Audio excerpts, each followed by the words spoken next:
Kama ushawahi jiuliza mtu mwenye amepotea katika maisha ni mtu gani au ana dalili gani? Hapa niko na dalili 7 ambazo ukiziona kwa mtu utajua huyu keshapotea katika maisha. Dalili ya kwanza ni upatapo ya kwamba yule mtu hana direction, haelewi anaelekea wapi. Yeye ukimuuliza kila mara, kila wakati, anasemanga Mungu anajua, au time will tell, let's wait, we will see. Yani hakuna wakati anafika anajua nini kinafaa kufanyika vipi, wapi. Hana mpango, hana chochote, hana kwenye anaelekea. Kidogo huyo ni mtu mwenye amepotea katika maisha. Mtu mwingine ambaye ni mtu aliyepotea katika maisha ni mtu ambaye kazi yake ni kujilinganisha tu na wengine. Yeye maisha yake na ufanisi wake hutegemea na wa wengine. Unapata ya kwamba hata akiwa amebarikiwa, hata kama mambo yake inaenda vizuri aje, hawezi furahia, kwani lazima kuna mtu wako mbele yake, na sababu yeye ni mtu wa kujilinganisha, akiona mtu mwenye amempita, bila shaka hata chenye yako nacho kinakuwa si kitu. Au ni wale watu ambao hata wakiingia kwa social media wakiangalia, unashangaa, huyu naye amemeza nini, amenuna hivi.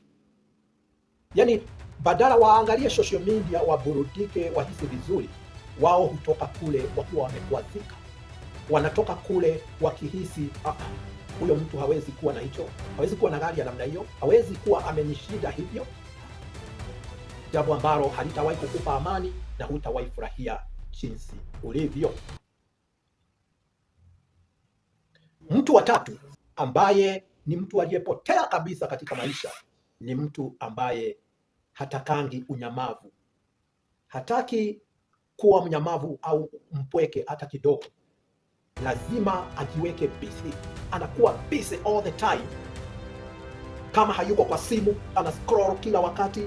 Ako na watu anazungumza. Kama hayuko na watu anazungumza. Ako na mashughuli hata yenye haifai amejipea, ndio tu awe busy, ndio tu awe kuna kitu anafanya. Wakati mwingi anakaanga tu mahali kuna makelele. Kimsikiza akiwa kwa nyumba hawezi tulia hata kidogo, lazima aweke redio, tena aweke volume ya juu kabisa. Yule mtu huwa anatorokea ile hali ya kureflect, kutulia, aangalie, aone maisha yake iko vipi, inaendeleaje. Anaitorokea sana, kwani ni mtu aliyepotea. Na ndio unaonanga mtu akitaka kujirudisha kwa laini, ukitaka kujitathmini vizuri, unafanya kitu inaitwa meditation. Unatafuta mahali patulivu, unakaa mnyamavu, unajipea muda, unajiongelesha wewe mwenyewe, unajitathmini, unasikiza nature ikikuongelesha, na hata Mungu mwenyewe anaweza kukuongeleza vizuri sana wakati ambao umetulia. Lakini watu waliopotea katika maisha hujaribu sana kutorokea wakati kama ule ambao ni mtulivu, wasije wakajiona jinsi walivyopotea. Mtu mwingine aliyepotea ni mtu ambaye haoneshi furaha kabisa wala hakasiriki kabisa. Ako na kitu tunaita emotional apathy. Mtu ambaye si moto na sio baridi kihisia, yeye ni vuguvugu. Hata Biblia inasema usiwe vuguvugu, kuwa moto au baridi. Na hivyo upatapo mtu mwenye hawezi cheka amalize, hawezi kasirika kabisa, yeye ako pale kama jiwe amejikausha, yule mtu naye huanga tayari ameanza kupotea katika maisha. Na ndio anajipata sasa kwa ile hali ya kujikausha na kujifanya mgumu. Si ati ni nini, ameanza kupotea. Na mtu mwingine wa tano ambaye amepotea ni mtu mwenye kutafuta kujiridhisha kwa mambo kidogo kidogo ambayo itampa raha ya muda mfupi tu. Huyo mtu utakuta hata ikifika ni kukula, ana overeat, anakula yote, kujaribu kujificha na kutorokea kitu fulani. utamkuta hata akifika ni kwenda sherehe, yeye ni mtu wa sherehe kila wakati. Kuna kitu anatorokea katika maisha. He is learning from a given reality. Yule mtu utamkuta hata ikifika ni kuangalia simu, ana scroll all the time. Mtu ambaye atatorokea kwa pombe, dawa za kulevya na picha zingine bayabaya, akijaribu tu kutafuta ile raha na furaha ya haraka tu, alafu baada ya muda kidogo inaisha na anabaki kutafuta ingine, kwani hataki kukabiliana na yeye mwenyewe, kwani anahisi amepotoka katika maisha.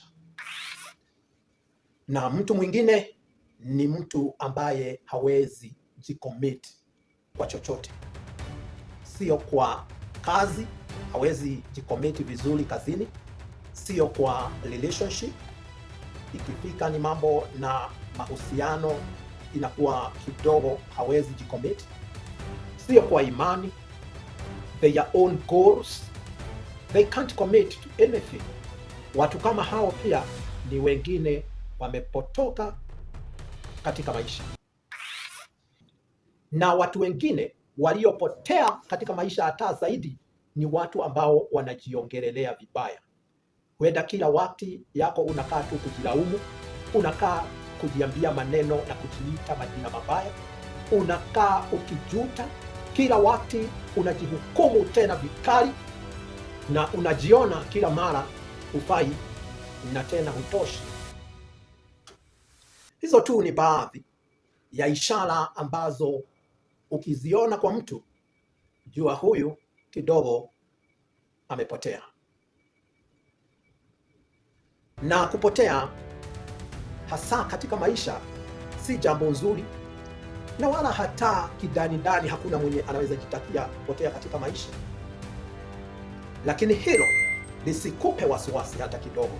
Hata unafaa kufurahia na kusherehekea, kwani una hizo dalili, kuona kwamba mwenye amejifahamu na amejua ana zile dalili, huyo ni mtu anayekuwa katika maisha.